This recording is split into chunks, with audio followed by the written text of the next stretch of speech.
Hi there, welcome to Bias the Chinese. This is purely, deeply, truly personal. I'm a Mananian Chinese mainlander, and I've spent the first 30 years of my life in China, which means I've been through the reform and opening up, the earthquake in 2008, the build-up of the Great Firewall, and lastly, the COVID-19. In this podcast, I just want to give a common individual Chinese perspective on the things happening because I'm sick of propaganda and I simply don't want to be represented by anyone else without my consent. Like millions of the commoners in China, here's what I think.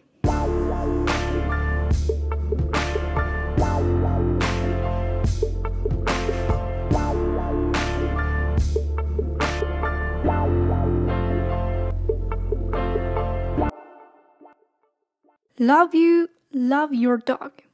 Lock you, lock your money.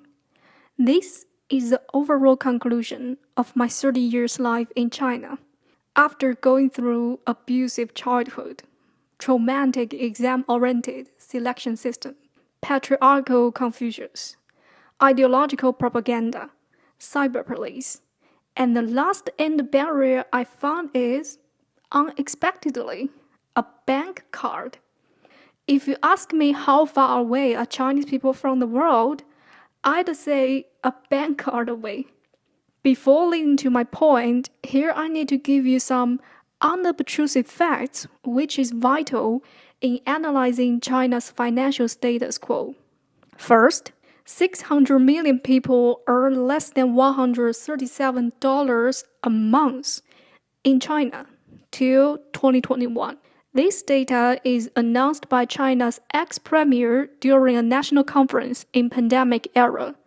Unfortunately, the day after I put down this sentence, the news came out that the ex-premier was dead from a heart attack shortly after he retired from the seat, which caused quite a surprise and some rumor you can imagine.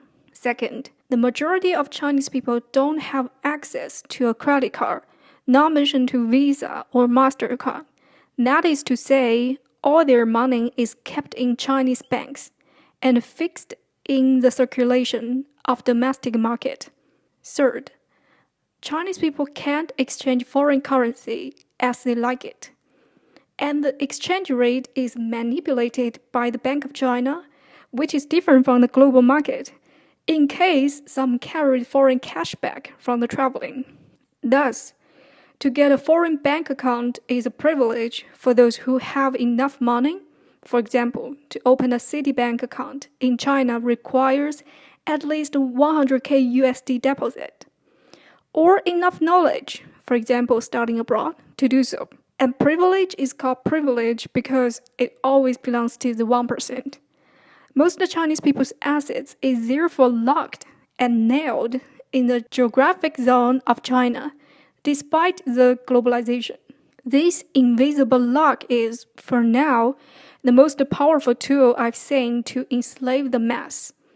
Or I should say money is invented for this purpose, but people somehow forget about it because it exists so long in our history that we take it for granted. Maybe not so long, just within 200 years. For more detail, please check that, The First 5,000 Years by David Gramber. Now let's get to China's real estate bubble.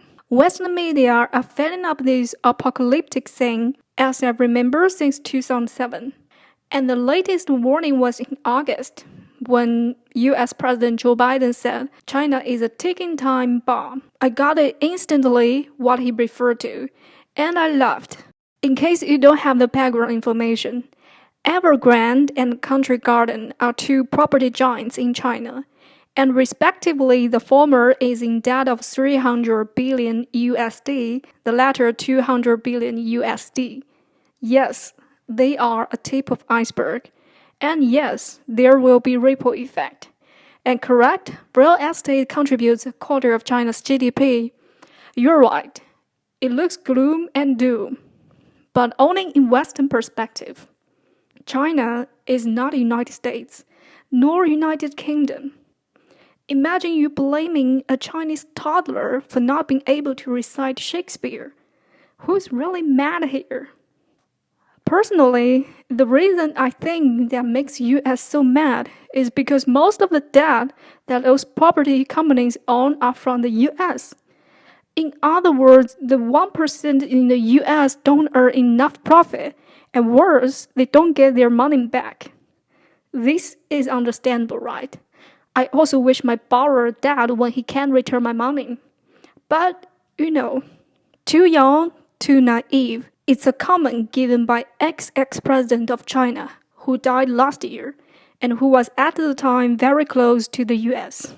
This is a comment he gave to retort the journalist around the dispute on Hong Kong's democracy. Too young, too naive. It hurts, but it is true in some way.